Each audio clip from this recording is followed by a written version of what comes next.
So today pupunta tayo ng Central para mag-update ng ating sahod sa Facebook sa PNB. Normally hindi po talaga ako nagsisentral kasi ang daming tao. Nagpupunta lang po ako dito kung gantong may lalakarin tayo importante. Since nasa PNB po ang aking sahod, hindi ko po ito mahawakan unless ako po ay uwi ng Pilipinas at doon i-withdraw. Kaya Kampay.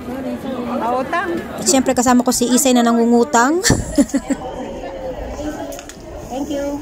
So yun, nag-update nga tayo ng ating sahod sa Facebook. Na-clarify ko lang po, hindi po ako monthly sumasahod ha. Ito pong sahod na to ay unang-unang sahod ko po sa in-stream ads in 5 months. After 5 months, nakabuo ako ng 112. Kaya lang siya naging 144 kasi na-combine sa kanya yung ads on reel. Ano yung inabot ng 144? Shush, yun na nga. Inabot siya ng 7,589. Malaking tulong na po yan sa akin. Tapos nag-enjoy pa ako. Medyo natagalan po kasi ako ma-approve sa in-stream ads. Kasi nga po, naroon ako ng unoriginal. Kasi mahilig nga po talaga ako mag-upload at mahilig ako sa volleyball. Lagi po ako may mga post ng DB at saka ng Gawong plus yung kay Sarah. Meron ako dyang 6.m views. Tapos yung mga sa volleyball ko, meron akong 500k.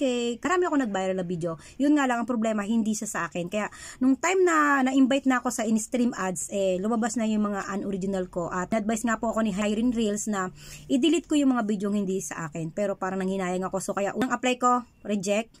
Pangalawang apply ko, reject. Kaya wala na po akong choice kundi talagang burahin sila. Pangatlo, kasi di ba bibigyan kanya naman ng 1 buwan bago ka uli mag-reapply. I make sure na malinis ko talaga lahat ng mga video hindi sa akin. After 3 days, nawala yung aking unoriginal. Kaya pagdating nung time na mag-a-apply na ako uli, ay 1 day lang na-approve agad yung in-stream ads ko. Kaya nung September lang po ako nag-start ma-approvean sa in-stream ads. Kaya ito pa lang po yung unang-unang sahod ko after 5 months. Although nakasahod na ako nung unang-una, yung nga yung sa ads on reels, and then ito yung pangalawa sa in-stream ads. Hindi naman kailangan na talagang monthly ka sumahod. Alam mo yung barya-barya, masaya na kasi maiipon mo rin yan. Kaya yung mga on hold nyo na yan, maiipon nyo rin po yan. Pag at tiyaga lang po, mamamonetize din po kayo. Higit sa lahat, nag-i-enjoy ka po sa ginagawa mo.